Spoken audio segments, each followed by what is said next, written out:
dengan akun 003. Saya Amelia Zahira S dengan akhiran NIM 102. Kita tahu bahwa bagian dalam sel sebagian besar adalah air, dan juga dinding sel, membran sel bersifat fluida. Lalu mengapa selnya tidak runtuh? Jawabannya adalah sitoskeleton. Fungsi utama sitoskeleton adalah untuk memberikan dukungan fisik ke sel dan menentukan bentuknya, itu seperti bagaimana kerangka balok dan kolom mendukung seluruh bangunan. Di video ini kita akan berbicara tentang sitoskeleton ini. Sangat mirip dengan balok dan kolom, sitoskeleton sel pada dasarnya adalah jaringan protein berserat terlihat di seluruh sitoplasma. Mereka disintesis dengan polimerisasi prekursor molekul.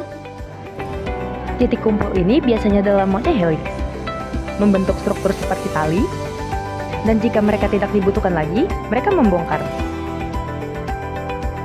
dan akan memasang kembali kapan dan di mana mereka dibutuhkan. Dengan demikian, sitoskeleton bukanlah struktur tetap di mana-mana.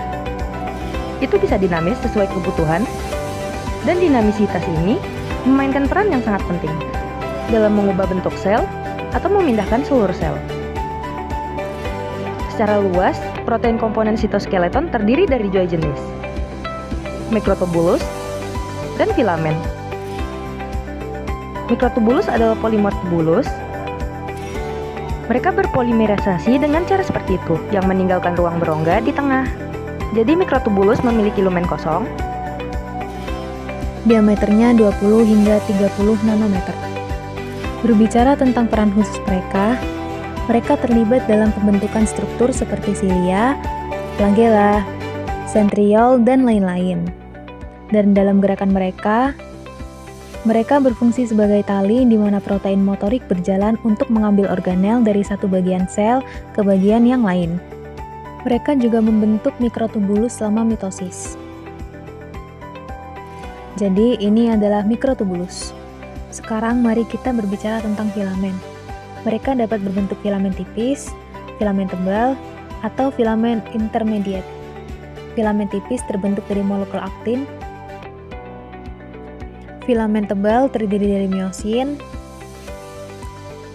Filamen ini berperan dalam kontraksi otot, memperkuat sel melawan gaya menarik, bertanggung jawab untuk sel, gerakan seperti meluncur dan sitokinesis, dan membantu sel memperpanjang proses. Misalnya, pembentukan akson di neuron dan pembentukan mikrofili dalam sel epitel. Jadi, ini filamen tebal dan tipis. Sekarang, filamen intermediate. Ada berbagai macam protein subunit yang dapat membentuk filamen intermediate. Ekspresi subunit yang berbeda dalam sel yang berbeda menghasilkan pembentukan filamen intermediate yang berbeda di sel yang berbeda. Misalnya, sel epitel memiliki keratin, sel saraf memiliki neurofilamen, dan sel otot memiliki desmin dan lain-lain. Berbicara tentang fungsi mereka memancar dari area sel yang mengalami tekanan tarik.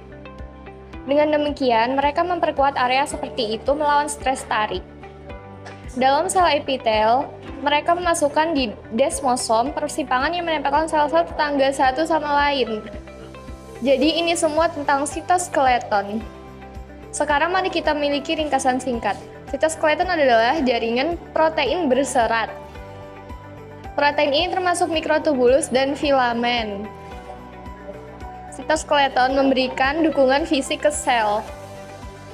Itu membantu sel bergerak dan berubah bentuk, misalnya gerakan amoeboid, kontraksi, pembelahan sel, gerakan silia dan flagella, dan lain-lain. Dan akhirnya ia bertindak seperti sabuk konveyor.